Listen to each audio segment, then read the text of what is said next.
Charlotte has sought out growth and development. We've been successful in those efforts and have witnessed boom times in the past, perhaps, but nothing to compare to what we are experiencing right now, I would wager. Construction cranes have once again become landmarks to our growth, and the real estate market is struggling to keep up with our surge in population. But the city continues to try and attract more business and investment and jobs. We didn't get Amazon's second North American headquarters because they said we didn't have the tech talent. But since being turned down, we have been nurturing a reputation as a tech hub and attracting more jobs and development as a result. Since business plays such an important role in our history and in our present, we're going to spend this hour examining all that's going on with three folks who follow these developments and who can put all of this into perspective. Katie Peralta has followed business developments for years in the pages of the Charlotte Observer. She is now senior editor at Charlotte Agenda. Welcome back. Good morning. Good morning. Tony Messia is editor of the Charlotte Ledger business newsletter. You can also hear his take on business every week on WFAE's Morning Edition's Bizworthy segment. Morning to you. Good morning, Mike. And Ashley Fahey is real estate editor for the Charlotte Business Journal. Welcome back. Hi, good morning. If you'd like to join our conversation, you can email us at charlottetalks@wfae.org. Get to us through Facebook. Look for WFAE on Facebook. Get to us through Twitter at Charlotte Talks, and you can also watch us on Facebook Live. Let me start with Katie. We are a tech hub, evidently, I'm told. And as I said, Amazon said we weren't good enough to be their tech hub because we didn't have enough people, but we had been cultivating fintech for quite a while before that, and we continue to grow in our tech sector. So if we weren't good enough for Amazon, why have Lowe's and Better.com and a few other organizations decided to locate their tech departments here? A number of reasons. They're all pointing to the growth of the millennial population, the highly educated millennial population, of course, the relative proximity to some of the largest and most well-known research universities in the country, the fact that Charlotte is relatively affordable. I mean, people are looking at Charlotte as kind of a more attractive place than, let's say, Silicon Valley for tech jobs. And also Charlotte's kind of redefining what tech jobs, what that term really means. It's not your techie guy working on a computer in the basement of a large office building. It's actually fintech, and every company these days has some sort of tech element. The banks, of course, have a huge tech arm, and I think that sector as how we're looking at technology in Charlotte is sort of being redefined. You and I have both mentioned the word fintech. We've done a whole show or two or three on fintech. For the two people who didn't hear those shows, define it. What is fintech? Financial technology. How is it different from any other technology? It's technology within the finance sector, I guess. And I guess you could marry any word with tech and make it something tech related. And, when you're looking at these types of jobs, it's sort of like, what is a tech job? I mean, do I have a tech job? I'm on my computer all day. It's sort of evolving. And I think it is interesting when Amazon, quote unquote, shunned Charlotte, and we didn't make their top 20 list. They pointed to the fact that we didn't have enough tech talent. And I think at the time, the Charlotte Regional Partnership, what was then the Charlotte Regional Partnership, said that we had about 47,000 tech workers. And then there was this big, sexy report out this summer from the Charlotte Regional Business Association, which is, of course, the merged regional partnership in the Charlotte Chamber, that pointed to a figure that was I think 118,000 tech workers. I'm not sure how Really? that figure. I saw 55,000. It's all heard in it's- how you define yeah. it. I mean, I think they say all tech-related jobs. I think we're around 115 or 130,000. Well, what does that mean? She brought up a good point. What does it mean to have a tech job or to have a job in the tech sector? Are you a Geek Squad guy? What are you? Well, like Katie said, you work on a computer. I mean, we're talking into microphones right now. That's a technology, right? Does Yeah. that count? I mean, does it? It's a matter of how you just of how you define it. And they say the core tech jobs, your traditional tech jobs, that's where we're pretty much neck and neck, with Raleigh, you think of your software development and things like that. But anything, that you have all these banks that basically are now saying that they're basically tech companies, but they just happen to hold a bunch of deposits. Because they have an app? Is that what makes them well, a tech? they have a whole bunch, everybody loves those apps, right? And what is it? The Erica, the personal digital assistant, the Bank of America has. They have a bunch of banks are unique in a sense that they have all the security behind it. They're very conscious of making sure they don't put too much information out there that can be hacked. So they have very large tech departments. And one of the ways you get to be a tech hub is maybe you redefine your financial sector as a technology sector. So this is a trend we've seen going on for years, but it's certainly pretty exciting for Charlotte. Yeah, and I think as you see the banks, they're rolling back on retail jobs. We just don't see, people that are millennials or younger going to branches as often. Digital banking is just what people are doing now. So yeah, I never go to a bank. Never. I think these financial services companies and banks are seeing, okay, we really need to invest in our technology. We need to invest in, people who can actually develop this software. So is that what's driving the growth in technology jobs and the people being attracted here for technology jobs, Ashley? I mean, we're not Silicon Valley, but we are I think we're back to being the number 2 banking center in the country, and they're heavily, deeply entrenched in technology. Absolutely, yeah, and I think that's what a lot of these companies are saying, is that they can get the workforce because a lot of these workers at the banks and financial services companies in Charlotte, they already have that background. They can say, okay, well, I can transfer these skills to whether it's a Better.com or Mitsubishi Financial Group or Moody's, which is also adding 100 plus tech jobs here. So I think these companies are saying there's an available pipeline that we can therefore either poach from other companies or be able to hire from universities, et cetera. Is the growth in the number of people working in the tech sector in Charlotte because we are seeking those people and trying actively to build that sector, or is it just happening because it has to happen? Well, I think it's because the jobs are here. I think that's really what it comes down to. There's actual jobs for people to go in and say, okay, I can actually, get a job in development, software engineering, architecture, infrastructure, you name it.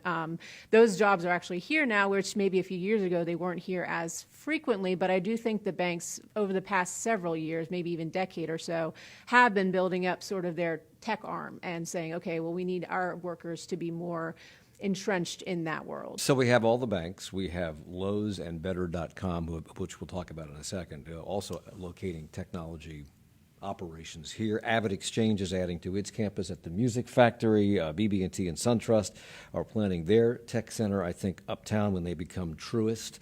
Are most of the jobs sprouting up here then in the fintech sector, or Lowe's is not a fintech company, are they? No. No.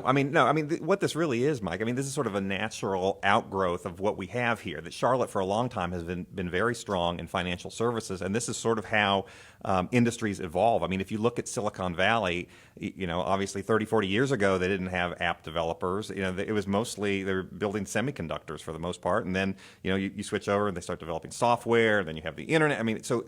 Out there we've seen a lot of evolution. I think you're seeing the same thing here with Charlotte kind of playing to its strengths of financial services, and the direction of this industry is sort of migrating to be much more technology driven.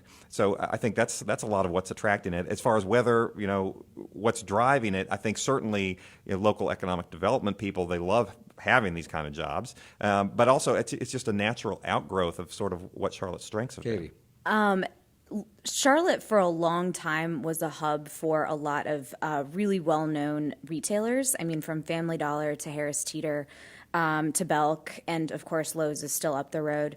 Obviously things have changed with the first 3 companies I named, but Lowe's it's interesting. The biggest tech employer right now, or the biggest company hiring for the most tech jobs, is a retailer. And Lowe's is changing the kind of jobs they're looking for right now. They're looking for, engineers to design these systems that make sure every store is well stocked at all times, because that's going to increase their efficiencies, that's going to increase their margins, et cetera.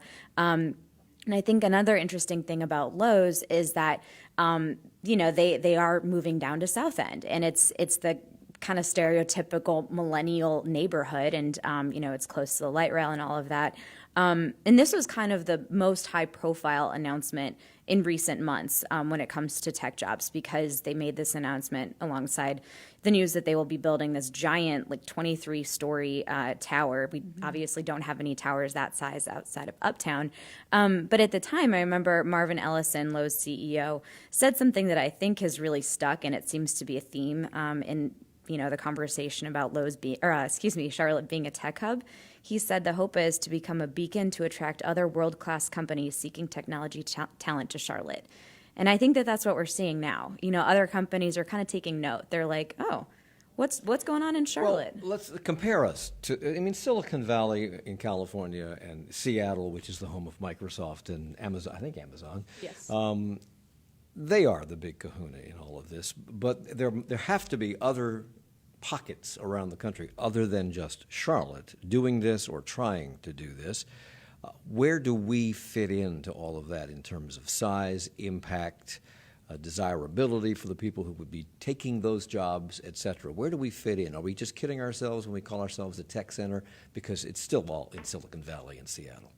I don't think that, and maybe comparing Charlotte to Silicon Valley and Seattle isn't totally what we should be doing, because in reality we're competing with kind of our peer-sized cities like Nashville, Raleigh, Atlanta, Austin, and these cities are hiring tech jobs in huge numbers the same way we are. And this sector seems to be really important to Charlotte, to the decision makers in Charlotte, if I'm not mistaken.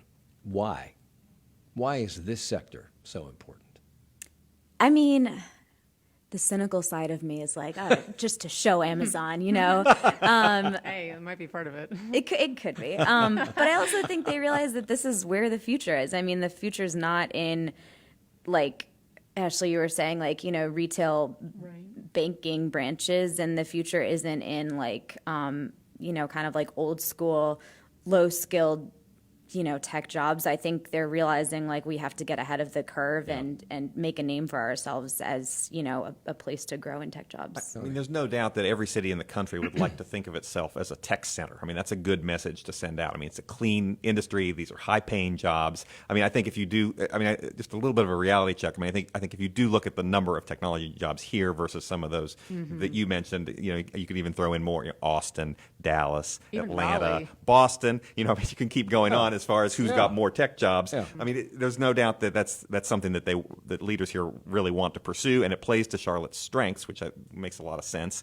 But if I would bet if you were to ask tech leaders nationally, what are the biggest tech hubs, I don't know if Charlotte would be in that conversation. No, I think the big sell, at least locally, has been Charlotte is a discount. Companies who are based in New York, who have major operations in New York, and even maybe a Silicon Valley, have spent a lot of money on their real estate, their wages have to be much higher just because the cost of living is so much higher.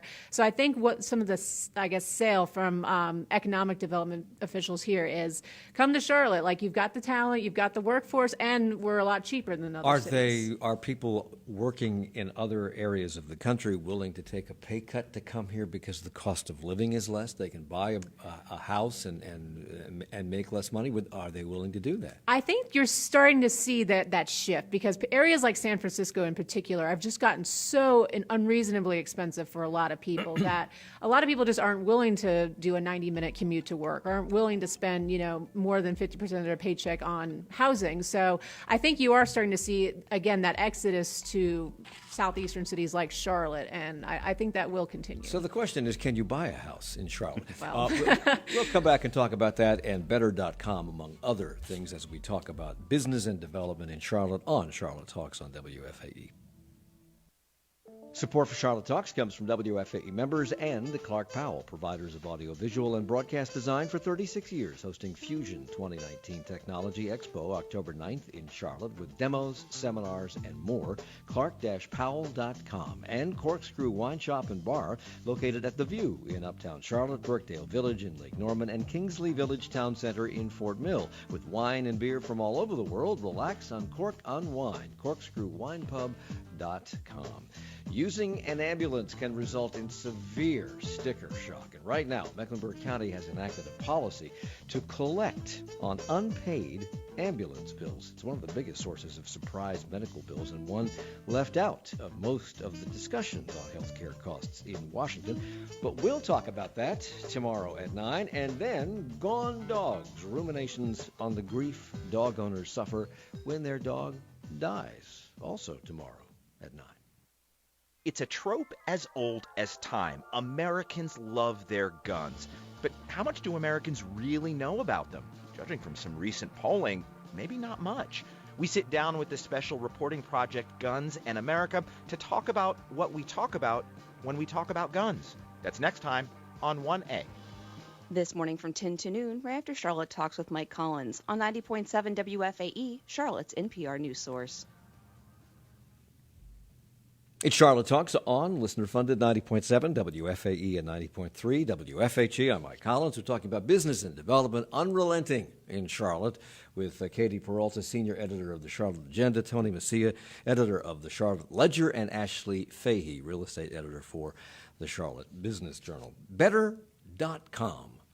I have never heard of this until preparing for this program, but evidently they are here, and they employ about 20 people in Charlotte, but within 5 years, they say, they will expand to 1,000 people.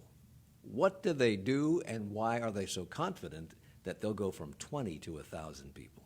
Ashley. So they are a digital mortgage lender, I guess, and Rocket Mortgage, Quicken Loans. So yes, it's a little similar to that, I guess, business line, if you will. The whole idea is to digitize the mortgage process, so I guess users can get a mortgage done, approved much faster than you would the old school way with paper and faxing and all that other stuff. That's what the CEO told me when I talked to him a couple weeks ago.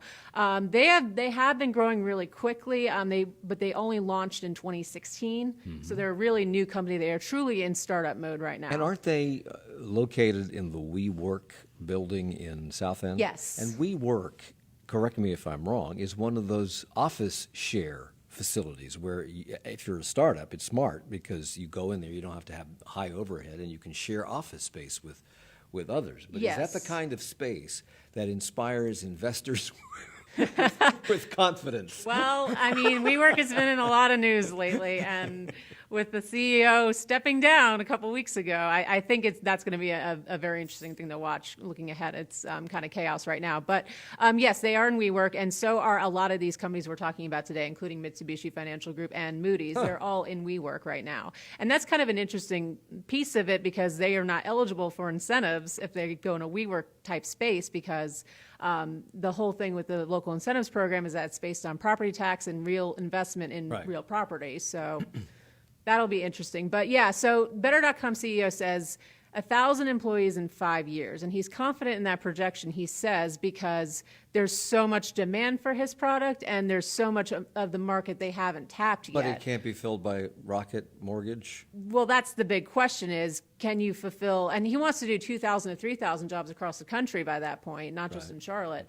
Okay. That's the big question is, can he fulfill those job requirements? And without incentives attached to them, there's really no benchmark for him to say. So if they grow to 1,000 people, they can't be working at WeWork. Well, no, at WeWork, so they'll have to have real estate. Absolutely. Will that then make them eligible?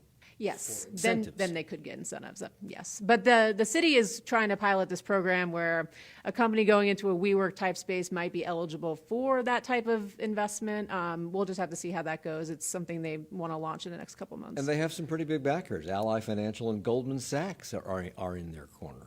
Absolutely, and Ally's involvement was a big reason why they opened an office here. Okay. So Charlotte has been growing its reputation as a city that attracts young people. Roughly 80% of Better.com's employees are in their 20s. What is it about Charlotte? Why are we so attractive to young people? Katie, or Tony, or anybody, Ashley. You're all looking at me like, please don't ask me this question. I'm a little bit out of that demographic, but certainly I think it's become a much more attractive place over the last 20 years. If you look at the draws that there are here. I mean, you look at the South End. I'm sure we'll talk a lot about South End, but South End, there's just a lot to do. I mean, there's a lot of bars and restaurants, and there's a lively night scene. It wasn't always that way. People who have been here for a while, remember in 1994 when we had the NCAA tournament here, that the city had to set up, temporary bars, fake bars, because the downtown or the uptown closed at 5:00 on weeknights. So it's amazing to see just the transformation. I think that's very appealing to a lot of young people. I'm glad you brought that up, because there was a time when you could roll a tank down Tryon Street after 5:00 and not hit anything. And when they brought the All-Star game to Charlotte that first time, they did. They took these empty storefronts and put bars and I guess other kinds of fun arcades and things like that in these places for the week. They were pop-ups. Right. That was it. And they should go back to that. I liked it. But they don't have to do that anymore. There are tons of these things. They're There's opening permanent every single day. We moved here when I was in high school, so I was 17. That was like 2005 or something, so you can do the math to guess my age. But we had our post-prom at this entertainment. I can't remember the name of it. It's going to bother me. But we had our post-prom at this like entertainment bar thing, no alcohol, in the place where All-American Pub is now in South End. And I remember at the time, my parents were like, "Ooh, that's a very dangerous neighborhood. Like, why would the school pick that?" And it's funny looking back in college, I remember thinking, I'm never moving back to Charlotte. This place is so lame. And I don't plan to leave anytime soon now. It's just, it's crazy how much things have changed. And I think, yes, we have a huge problem with affordability, and yes, there's a lot of construction, and there's just a lot of change going on right now. But comparatively speaking, like us compared to Chicago, New York, San Fran, any of the places young people move to after college, this is a much more affordable place to be, and it's much more reasonable to start a family here and to actually buy a home and plant roots. And that's why I moved back. It's why a lot of my friends are now moving back after having lived in Chicago and D.C. It's just an easier place to live, honestly. Tim on Twitter writes, I understand growth is inevitable, but the endless construction is exhausting. Everywhere you turn, it's blocked, congested, torn up roads that never end. Does it all have to happen at once, and will it ever end? Relief is needed. It does seem, as we grow it by leaps and bounds, that there is very little planning in terms of how they will close streets to accommodate traffic. It seems like, we're just going to do it. We're going to do it tomorrow. We're not going to give you any warning. We're going to do it. And we're going to do it in every square block going down X street. It doesn't seem to be thought out. Is it? That's a different topic. I know that, but okay. I just wanted to, I'm echoing his concerns. You also report, Tony, that Charlotte is on pace to surpass Raleigh. We're going to move off the tech sector, but we are on pace to surpass Raleigh in the number of tech jobs. If that happens, is the result going to be anything more than simply bragging rights?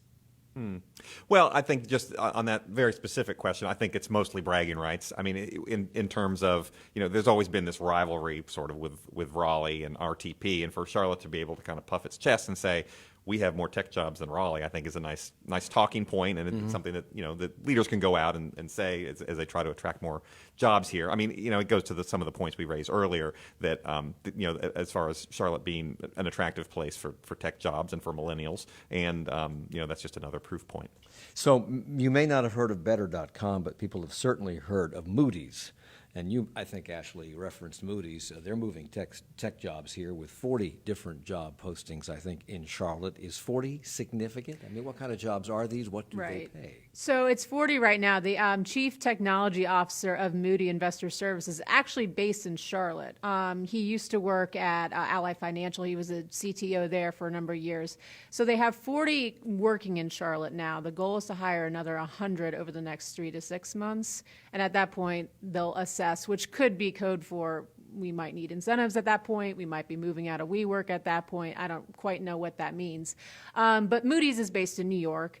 And even though it wasn't explicitly said, we know the cost of living is much higher there, and we are seeing several Wall Street type firms or those who work in financial services moving jobs down south. We know AllianceBernstein looked at Charlotte seriously, but is going to Nashville for their headquarters.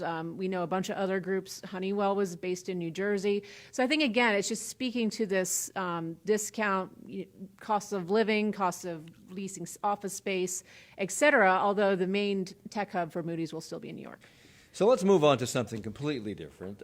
Years ago, when we were going after the Hornets, somebody somewhere, some writer, reporter in a newspaper somewhere said the only franchise Charlotte will ever get is McDonald's. And then we then we got the Hornets, and then we got the Panthers. And now we are on the second owner of the Panthers, David Tepper. He's been here, a year as the owner? A little over a year. Yeah. And already having a major impact on the city and the region. He's building a headquarters and a practice facility in Rock Hill that will pump money into the economy of that part of South Carolina. Now he's working on getting a Major League Soccer franchise for which he will need a stadium improvement package funded in part by us. We knew that at some point in the future he would be coming to the city and saying, we need to have a new football stadium with a retractable roof. Charlotte certainly wants to keep the Panthers. So is pumping hundreds of millions of dollars into stadium improvements for soccer something the city is going to be willing to do? Because he wants this. And he'll get it if he wants it. I think you're right. I think they'll get it. I think he'll get what he wants.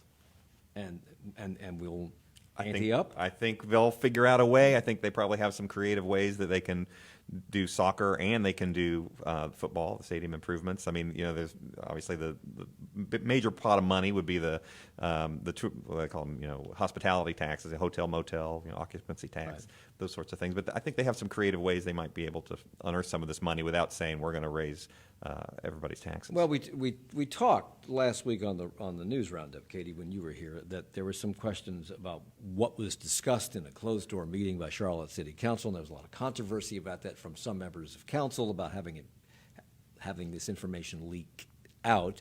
And what leaked out was that what he's going to be asking for is $110 to $200 million for these improvements for soccer. Has that figure changed in the last couple of days at all? Not to my knowledge. And these discussions, to my understanding, are ongoing. And this plan, or this process, I guess, is accelerated because the plan is to have the current city council make this decision, vote on this plan before December 2nd, when the new council comes in. So before that time, I think that council will figure out, or will discuss some way, and I think they'll approve, some way to have the city foot the bill for this. At the same time, eventually they could split the cost with the county or with the state. As we know, the state is characteristically unwilling to put money toward professional stadium improvements or new professional stadiums. So I'm not sure if that would actually happen, especially not in like a timely fashion like David Tepper wants it to. But, the county has a lot on its plate right now as far as funding. But does it make sense to put $200 million into a stadium that is likely to meet the wrecking ball in 2 or 3 years? I don't think 2 or 3 years. You think it's going to be longer than that? Yes. Well, as you know, you were all excited because Billy Joel is coming. I think you were. I don't know. You can't knock it down before Billy Joel comes, right? Yeah. But I mean, if you don't have a roof on it, concerts get rained out. It's not football. They don't play in the rain. So if you want to do concerts, and he does, he wants this to be.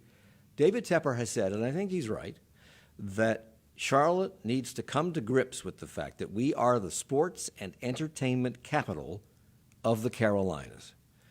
And if you're going to be that, you got to have a place to put big concerts, and that stadium would be the place if it has a roof. The conversation that's ongoing with City Council right now is about the soccer improvements, only about soccer. And that's why things are so... That's short-sighted? Well, that's what I think that's going to be a big, sticking point, right? Because some people are going to say, why on earth are we going to throw $200 million at this issue right now as like a Band-Aid, essentially, when we're going to look maybe 7 to 10 years down the road in order to build a new a new stadium entirely that could cost $2.5 billion. So it's difficult to gauge the economic impact of these sports facilities. Some economists think they're the second coming. Other economists say not so much. They don't really add anything to the value of a city. But if you turn a stadium into a football, soccer, music venue, is that more? Can you calculate the value and the impact on the local economy more accurately? Does it become something that really is a jewel in the crown? There are certainly people that can calculate that. I mean, the question is how precise are those and how many liberties are you taking in estimating the effect? I mean, certainly the argument is that Charlotte will see a benefit, so Charlotte should pony up some money. But I think you're right that a lot of economists, I think, look at that and say, well, I don't know if economically this really makes a whole lot of sense. At the same time, city boosters would point to the Panthers and the Hornets and any other professional franchise we have and say, look, we are a world-class city. You know, we do have these professional teams, and it is sort of a talking point, right? There is a pool of money at the municipal level for this. The hospitality tax, I think, Tony, you alluded to that. Hotel, motel, prepare food, and rental car taxes are dedicated into these kinds of things. But that money is also earmarked for upkeep on the vaunted NASCAR Hall of Fame, possible renovations to Discovery Place and to the Convention Center, which we're also told is an economic engine for the city, but it won't be if we don't make these improvements. Can we afford to fund all of that and improvements to the stadium and then go back and dip into it again for a new stadium? I think that's sort of the big question mark and the sticking point there. I don't know that there's enough Can money. we afford not to? Well, these are all very good questions that city leaders are sort of asking themselves, you know. Yeah, and we have seen cost overruns. I mean, we've seen with the convention center, $16.5 million over budget. You know, we're seeing, council going back and saying, well, we have to give more money to this because the construction estimate was off. We don't know what Discovery Place is going to ask. We don't know what some of these other projects are going to be requesting from city council. So I think once we actually hear what all of these are going to cost and what the ask, I guess, is going to be of council and this tourism tax, then we can have a clearer picture of, can we afford this? It's like every other part of government. You know, there are a lot of needs and a finite amount of money available to them. So it's a question, if I'm a city leader, how do you prioritize? You can't I don't think you can just say yes to everything and expect that the money, that Charlotte's going to keep growing and just throwing off enough money to allow you to do all of these things without finding, as they say, another source of revenue. Yeah. So we talked a bit on Friday, Katie, about what happens if David Tepper snags Major League Soccer, what happens to the Independents, our minor league soccer team, for which I believe, if they're not already underway, improvements on Memorial Stadium are imminent. What happens to them and to that project? Can we support two soccer teams? Well, first of all, that project is happening no matter what, and the Independents have signed a 10-year lease on on Memorial Stadium. Will they be here in 10 years if we get Major League Soccer? That would be, with experts I've spoken with, the answer would be yes, because I think there would be a logical way for the Independents to work alongside David Tepper's MLS team as some sort of affiliate. Jim McPhilliamy, who's the managing partner of the Independents, is really deep-rooted in the soccer community here. And, they have like a youth league. He wants to start a women's team. And they're really well-known in the area. And there's a really strong soccer following already of the Independents. Their ticket sales have slumped in recent years, but at the same time, they think that playing in Memorial Stadium will help that. Yep. Jim is not talking to David Tepper at this time about how they would work together, but other cities have made it work before. Acting as some sort of affiliate for an MLS team, they could have some sort of developmental program. It's entirely possible. Katie Peralta is with the Charlotte Agenda, Tony Messia, the Charlotte Ledger, and Ashley Fahey, the Charlotte Business Journal. We're taking a break. We're coming right back at Charlotte Talks on WFAE. Support for Charlotte Talks comes from WFAE members and Nexon Pruitt. More than 190 lawyers helping companies meet business challenges in court and at the deal table from Charlotte and 7 other Carolina locations. Next challenge, next level, Nexon Pruitt. and the Learning Society of Queens, presenting a conversation with Michelle Alexander, author of The New Jim Crow, November 19th at 7 p.m. at Belk Theater. Tickets at queens.edu/learning-society. It's a trope as old as time. Americans love their guns, but how much do Americans really know about them? Judging from recent polling, maybe not much.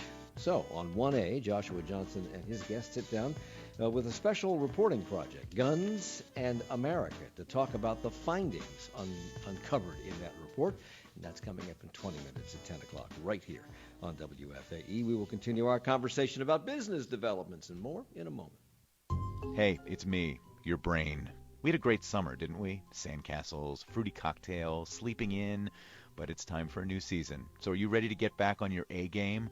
Well, tune in to Morning Edition and nourish me with a feast of stories on science and history, the arts, politics, and also the latest news from around the world. Together, we can have a great autumn, too, with a little help from NPR News. Listen each weekday morning from 5 to 9 on 90.7 WFAE. It's Charlotte Talks on WFAE and WFHE. I'm Mike Collins. We're talking about business and development in Charlotte, which never ends. Katie Peralta is here from the Charlotte Agenda, where she is the senior editor. Tony Messina is editor of the Charlotte Ledger, and you can also hear him on our Bizworthy segment on Morning Edition. What day of the week is that? Thursday mornings. You know that. Thursday mornings. Oh, good, you show up for that. Ashley Fahey is real estate editor for the Charlotte Business Journal. Kim emails, please bring up rampant destruction of mature trees and green space. Charlotte is losing her quality of life, air quality, flood mitigation, environmental cooling, etc. We are becoming concrete city versus tree city, which tree used to be in our logo years ago.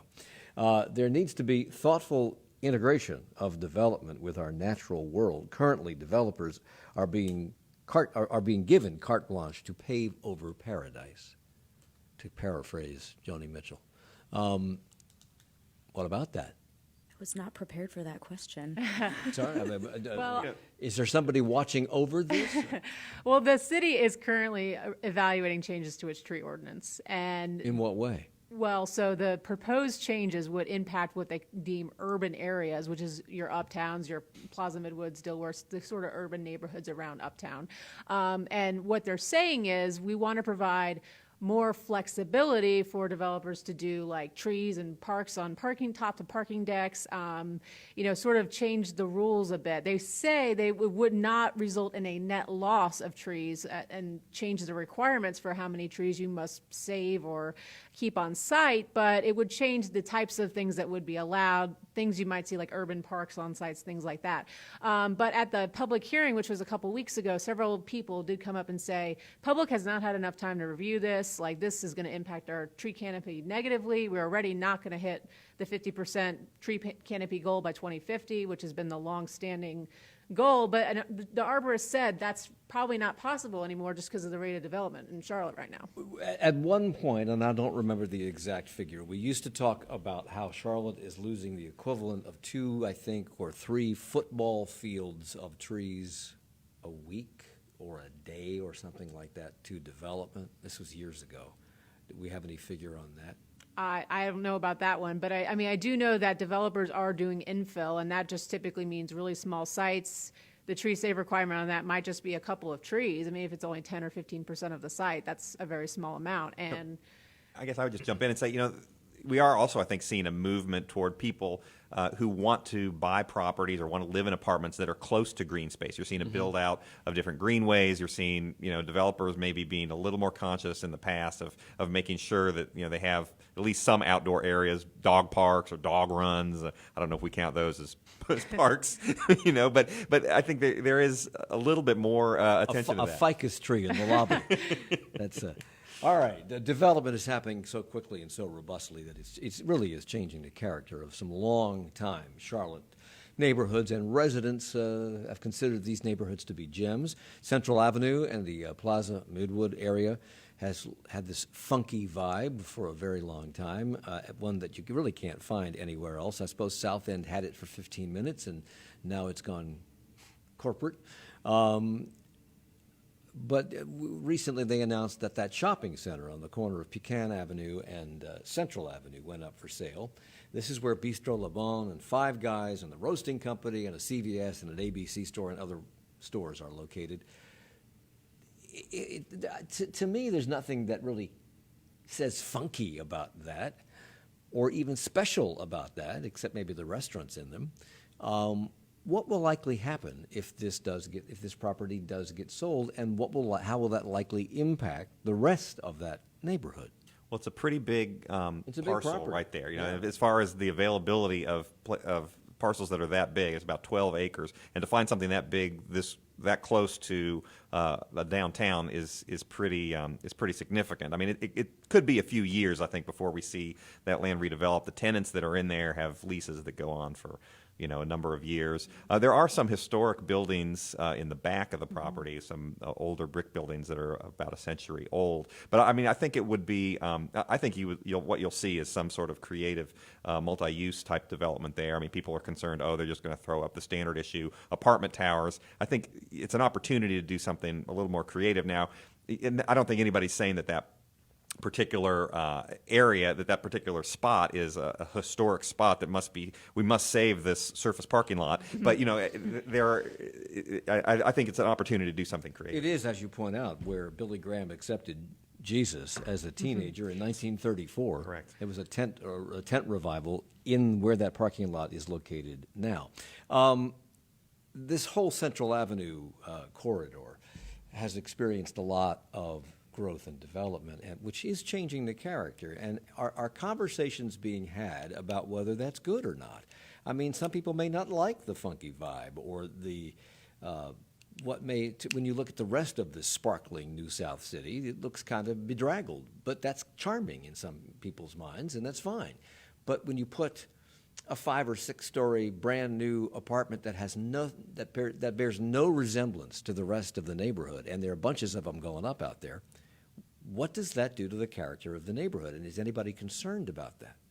I think there are plenty of people that are concerned about it. I think it's just, a function of the market again. As the areas like Plaza Midwood, NODA become more and more popular, the land value goes up, the nearby transit line increases. What I'm the hearing value. you say is that it's inevitable and there's no stopping it, and so if you don't like what's happening, just give up because you're not going to win. Well, that's what I'm hearing you say. It's just a function of the market, but I do think the city maybe could incentivize small businesses if they want to stay in those kinds of areas. There's options to consider on that, but I think the way things are going now, the cost to lease space, whether it's retail, office space in these areas with new construction and everything else, is just really high. So I think what you're seeing is a lot of these longtime businesses can't afford to stay in the neighborhood and they get displaced. Well, that's what happened with Dairy Queen, which is going after, I think, 69 years in the single location. It's going soon.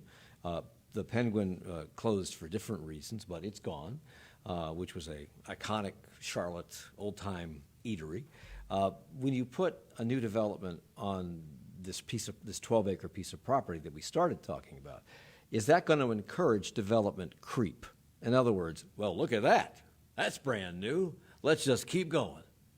Yeah, I mean, as Ashley said, I mean, the land, it's a function of land values, and so at some point it makes sense to have a better use. This is the developer's point of view. It makes sense to have a better use of a piece of property rather than a 60-year-old Dairy Queen. So is that what it's all about? It is not about the character of a neighborhood. It's not about what has attracted people to that neighborhood in the first place. It's about, look, there are a lot of people who came here. They may have been attracted to this old stuff, but let's get rid of that because it's too valuable now, and we'll build new stuff, and they'll stay.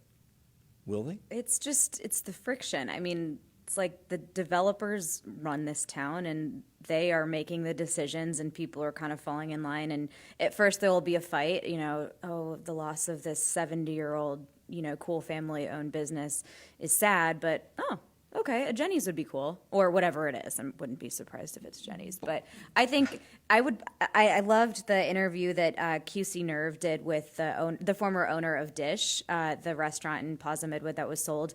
And she just had some really great quotes about, they didn't plan out this neighborhood at all. It used to have this like really kind of funky vibe, and it's just overcrowded with stuff now, and franchises and just stuff, and it's exhausting. So yes, there is quite a strong desire among a small, a large but maybe not as powerful group of people who wants the neighborhood to maintain its character and its funkiness, but the ones with the big wallets are the developers. But when they come in and do that, do they kill the goose that laid the golden egg? Do they care? Does the city care? I think that they're starting to realize that they're going to get a pretty bad reputation if they wipe out. Like, imagine if a developer came in and just bulldozed the Thirsty Beaver. Right. The greatest middle finger, in Plaza Midwood or whatever it is. That was the owner of Soul that said This that. is a little dive bar in the middle of new development that refused to sell, and so it's anachronistic now. Yeah, it's like quintessential Plaza Midwood, Right. Yeah. refusing to change itself to make way for It's like the beige guy in Up, development. right? The guy with the balloons in Up. Exactly. Yes. Exactly. But you are seeing parts of town, though. I think that there's this question of what's historic versus what's just old. You have that business district there in Plaza Midwood that's all brick. You got Nova's Bakery. You've got barber shops. You got some of the tattoo places. I don't think those buildings. Maybe this is naive on my part. I don't think those buildings will ever go away. At the same time, you're seeing a lot of developers do things with some of these older buildings in town. I know Ashley and Katie have written a lot about this trend of adaptive reuse, where they take these old textile mills that are just basically sitting vacant, turn them into really interesting things. So we are seeing. There are some encouraging signs, but I don't think we're going to be saving 100% of everything. So Karen on Facebook writes, Plaza Midwood is losing its quirkiness. Gentrification always scrubs clean what made an area cool to begin with. Sad. Central's apartments are hideous and boring. More breweries, eateries that belly up in a year. No parking. Does that sum it up for you? It's a lot of what I've heard. Okay. We've been talking about and watching and waiting for the redevelopment of Charlotte's Second Ward, which is going to be called Brooklyn Village. It would take away most of Marshall Park. The land that the park occupies belongs to the county at the moment because it was given to the county in a land swap by the city for the land that now the baseball stadium sits on, and the city gave them 10 years or until 2019 to sell it or do something with it. Well, it's 2019 and they haven't done anything with it yet, so the city is thinking about either taking it back or extending that opportunity for 10 more years. What has been the holdup? So this has been a very long project, and it would take me probably 30 minutes to explain all the nuances. But to sum it up pretty quickly, in 2016, there was an RFP by the county to say, we want to redevelop this. We want it to be, affordable, have affordable housing. We want it to have commercial development, et cetera, on what is currently Bob Walton Plaza and Marshall Park. And so they selected BK Partners, which is consisted of the People's Corporation, is a New York developer, and a local group named Conformity. They didn't reach a final redevelopment agreement until 2018, but there's been a lot of, kind of angst and anxiety over this project because some people have said there's not enough affordable housing, you're taking away all the green space because they want to go from 5 acres to about 1.6 acres of green space. There's been some other concerns about, minority businesses having a place in this because, as we know, this was a historic black neighborhood that was raised during urban renewal in the 1960s by the city. So the issue is, okay, we want to extend this agreement to 2029, and that's making some city council go, well, wait a second, is it going to take that long for this to get developed? Do we want to sign off on an agreement that would extend the agreement made in 2007 another 10 years? And they have to make a decision before the end of the year, otherwise it goes back to the city. So it seems that there are a number of people who are having second thoughts, particularly about Marshall Park, about losing all of that green space. Is that likely to have any impact on altering the plans? Could they leave Marshall Park and do something that resembles what they were going to do in the first place? They could do a plan, and officials have said they will do a plan, but it will look very different. Marshall Park is 5 acres, the entire site's 17, so take away 5 acres, that's substantially shrinking the project. It's not clear what that project would look like, but the developers have both said, yes, this would definitely change the project. Are we likely to hear a resolution to this before the end of the year, or is the city likely to extend the 10-year, another 10 years? It seemed like at the meeting a couple weeks ago, council was like, we just need more information. We need to know what this actually means. We need to look at it in committee, and so it got referred to a committee, and we'll hopefully be back before the end of the year for a vote. So Ballantyne, which didn't exist, 25 years ago? Yeah. I'm not sure when Ballantyne became Mid-90s. a thing. The owner of Ballantyne is now planning for some massive changes, including a mixed development thing behind the Ballantyne Hotel. They're calling this Ballantyne Center. And unlike Plaza Midwood and Brooklyn Village, I would imagine there's very little opposition to this out there. Or am I wrong? I think there are a lot of concerns out there. There are a ton of concerns. Maybe not enough to kill it, but there's always concerns about traffic. There's always concerns about crowded schools. I mean, you're talking about adding a tremendous number of apartments. What would this project bring that Ballantyne does not already have? Well, Ballantyne has been traditionally thought of as a suburban location that other areas of town kind of poke fun at. You might be familiar with this, Mike. Because it's sort of a sleep. It's the place where you move when you've had maybe some kids and you like to go to bed at 10 as opposed to staying out till 2. Out in South End. So it's sort of the quieter part of town. If you work uptown, you have to get up at 3 to make it downtown. Well, the by traffic 8. can be pretty bad, but they have traditionally it's been a suburban office park, single family homes. They're seeing what's going on in the rest of town. They're seeing what's going on in South End. They're seeing Ray Farms, Waverly, and so they want a piece of that kind of urban action. They want to make it a suburban area, make it a little more urban. And somebody said they wanted to make this an alternative to South Park. Are they putting shopping in there too? Yeah, I mean, they're talking about putting in retail. They're talking about all the buzzwords you hear. Okay. Make it walkable, green space, and it's a huge area. It's a huge area. They want to attract millennials, but I thought millennials wanted to live in downtown areas where they can walk to everything. Well, the thinking is, can you build? I mean, they're building, a couple towers down there that are going to have significant office components. That if you can make it a job center, more of a job center, and you put in a bunch of housing, you can make that its own little area, kind of like Buckhead in Atlanta, maybe. Northwood Raven, I think, was just announced this morning that they're going to put the first residential development in a corporate park, which will include a 16-story tower and 5-story mid-rise building with 212 upscale apartments in total. That's separate from what we've been talking about. Right. I mean, they had announced this project a few months ago. They hadn't given a lot of the details on it, but now yesterday they went and they fleshed out some of those details. It's the third tower in Ballantyne announced in the last 6 months. This is going to happen. Ballantyne's going to be is a ring city. And they wanted to secede at some point. Yeah, they talked about that 7-8 years ago. Yeah. Well, there's a feeling among people in Ballantyne that they're not getting everything that they're putting in. I think every area feels that. Tony Messia, Ashley Fahey, Katie Peralta. Thank you all for the hour.